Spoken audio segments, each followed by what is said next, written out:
ఉత్తరాఖండ్లో భారతీయ జనతా పార్టీ మొన్న వాస్తవంగా ఉత్తరాఖండ్లో ఒకసారి అధికారంలోకి వచ్చిన రెండోసారి ఓడిపోవడం నడుస్తూ ఉంటుంది.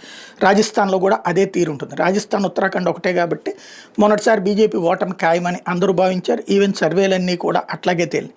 కానీ చివరి నిమిషంలో భారతీయ జనతా పార్టీ అక్కడ రెండవసారి వరుసగా విజయం సాధించింది. ఉత్తరప్రదేశ్, ఉత్తరాఖండ్ ఈ రెండు అసాధ్యం అనుకున్నటువంటి దాంట్లో సుసాధ్యం చేసింది. అయితే ఆ తర్వాత పార్లమెంట్ ఎన్నికల్లో కూడా ఘన విజయమే సాధించింది. ఇప్పుడు ఉత్తరాఖండ్కి సంబంధించి పంచాయతీ ఎన్నికలు జరిగినాయి.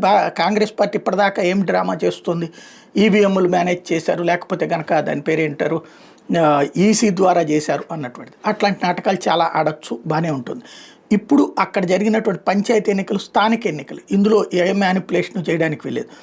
అక్కడ భారతీయ జనతా పార్టీ 190 స్థానాలు గెలిచింది ఏకంగా. అదే సందర్భంలో కాంగ్రెస్ పార్టీ 98 మాత్రమే గెలిచింది. ఇతరులు 52 గెలిచారు. అదే సందర్భంలో ఈ ఇతరుల్లో 52 మందిలో అత్యధికులు భారతీయ జనతా పార్టీ వాళ్ళు ఉన్నారు. భారతీయ జనతా పార్టీ టికెట్ ఇవ్వలేదని చెప్పి పోటీ చేసినటువంటి వాళ్ళు. తద్వారా అక్కడ కాంగ్రెస్ పార్టీ ఇన్ఫ్లుయెన్స్ భారీగా దెబ్బతిందన్నటువంటి నిజం మరొకసారి స్పష్టమవుతుంది.